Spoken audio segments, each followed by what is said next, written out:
Untuk mendukung tutorial komputer, kalian bisa mengklik subscribe.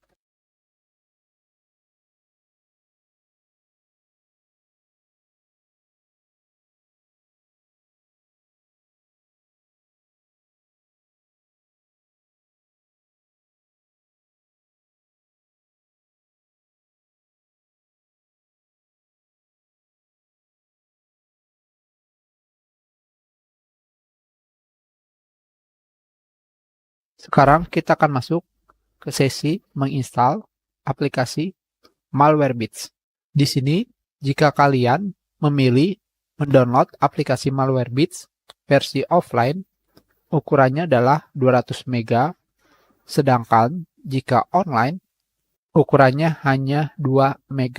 Tentunya, dalam proses menginstal ini sama antara online dengan offline, hanya bedanya jika offline, kalian sudah langsung mendownload file yang besar. Online, nanti proses kalian menginstal lebih lama karena kalian harus mendownload file sebanyak yang offline.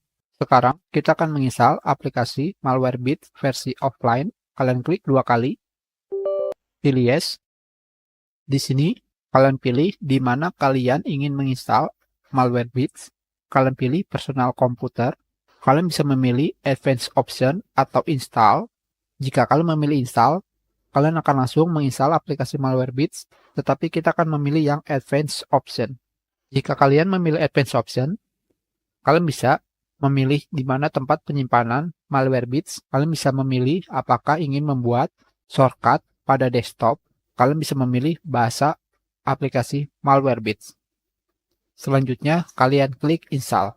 Di sini terdapat iklan, yaitu kalian bisa menginstal Malwarebits untuk browser.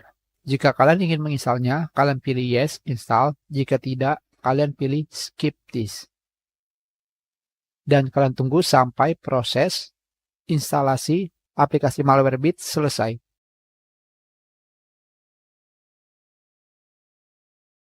Sekarang kita sudah selesai menginstal aplikasi Malwarebits.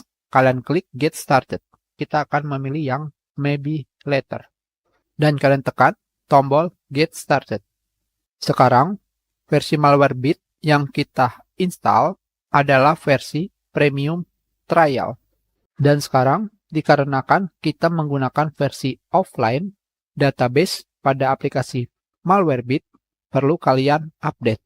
Cara mengupdate-nya adalah kalian klik tombol setting di sini. Dan kalian tinggal mengklik check for update. Dan ternyata aplikasi Malwarebits versi offline kita sudah terupdate ke versi terbaru. Hanya seperti itu saja cara mendownload dan menginstal aplikasi Malwarebits versi online dan offline. Kita sudahi. Terima kasih.